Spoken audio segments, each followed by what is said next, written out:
Nakakagulat ang balitang ito na pag-alaman na plano talaga ng China ang paninira kay Pangulong Bongbong Marcos. Inutusan nga si Duterte na gumawa ng napakalaking issue para pansamantalang malimutan ang gulo sa West Philippine Sea. Matapos kasing palayasin ng Philippine Navy ang 300 mahigit na Chinese maritime militia, bumalik na naman ang mga ito. Pero papalayasing muli ito ng Armed Forces of the Philippines. Tulad ng mga nakaraang buwan, aarestuhin ang lahat ng makikipagmatigasan laban sa Philippine Navy. We will expect that this will just continue. Harassments, laser pointing probably, cutting across the bow, water cannon. It is within the Philippine Navy and the Armed Forces to be able to adjust. These are part of the challenges we encounter each time we resupply our troops. We remain professional and we are non-partisan po. So this is the call of our Chief of Staff to each member of the Armed Forces of the Philippines. Pinaiimbestigahan na nga kung sangkot ang China sa buong paninira ni Duterte. Pero si PBBM nga ang tunay at nagsasabi ng totoo na si Digong ang nagsisinungaling. Totoo kasi na gumagamit talaga ng mataas na klase ng droga ang dating Pangulong Duterte. Pero pagigiit no Duterte, for medical use only. Pero para nasosobrahan na to sa paggamit ng mga pinagbabawal na gamot. Hamon ni Duterte kay PBBM, magpa-drug test ang ating Pangulo nang tunay na magkaalaman kung sinong tunay na adik.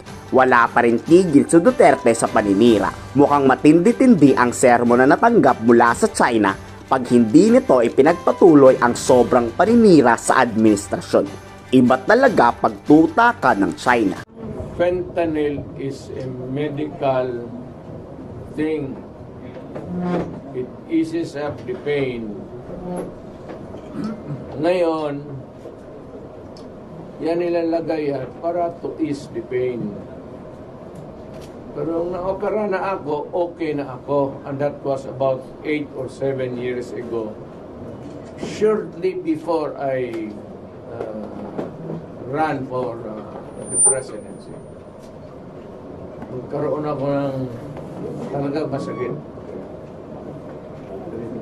Itong fentanyl po, Mr. President, it is prescribed sa akin ng ganon.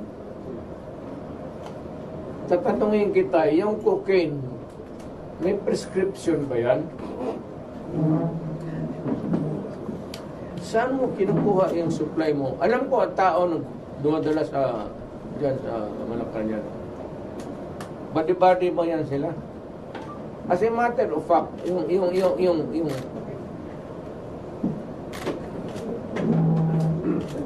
sa cabinet mo, yung mga body-body mo noon, sa binata pa kayo, kasama mo yan sila, dito ka sa Davao, hirit kayo ng cocaine, doon sa Tadeco, yan, gusto kong palanganan, nandiyan sa Malacanang yung isa, nagtatrabaho.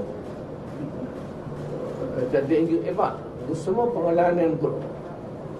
Pero, ano na kasi, tayo na lang, kasi wala naman silang kasalanan.